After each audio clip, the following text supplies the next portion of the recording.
Нәжмеденовтің «Менің Қазақстаным» атты кітабын оқып отырмын, өлеңдер кітабын. Содан бір шумақ өлең оқып беріп бастайын. Менің елім, көкірегімнің үміті мен тілегі, күй боп түлеп, күн боп шығып күледі, күн астында көк төбелер түледі, менің елім гүледі. Міне, құрметті жерлестер, өздеріңіз білесіздер, наурыз айының 16-сынан бастап елімізде төтенше жағдайлар жарияланған болатын президентіміздің жарлығымен. Міне осы уақыттар аралығында бәріміз үйде болдық. Бірақ үйде болғанда бізде текке қарап жатпадық, отырмадық, уақытты тиімді пайдаланып, кітаптарды оқып, басқа да тиімді істерді, пайдалы істермен айналыстық. Мен өзім Жезқазған қаласындағы Мұхтар Әуезов атындағы кітапхананың тұрақты оқырманымын.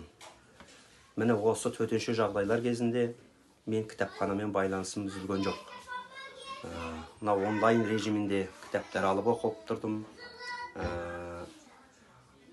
Өзімнің сүйікті кітаптарымды, бұрынғы оқыған кітаптарымды қайталап оқыдым. Кітапхана ұжымына рахмет, барлық мүмкіндік жасалған.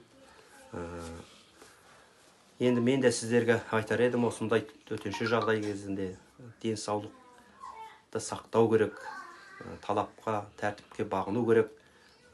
Үйлеріңізде отырып, кітапханадан қол үзбеңіздер. Кітап адамның жаны, адамның қоры деп айтамыз. Кітап оқыған адамның әрқашанда сөз қоры, сана сезімі артатынына күмән жоқ.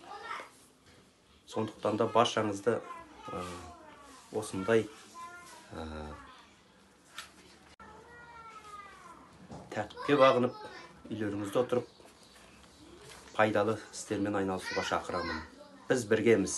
Еліміз аман, жұртымыз тыныш болсын. Мынау әлемді жайлаған, әлемді шарпыған кеселден, індеттен аман есен шығайық. Бір-бірімізбен аман есен қауышуға Алла нәсіп етсін дегім келеді.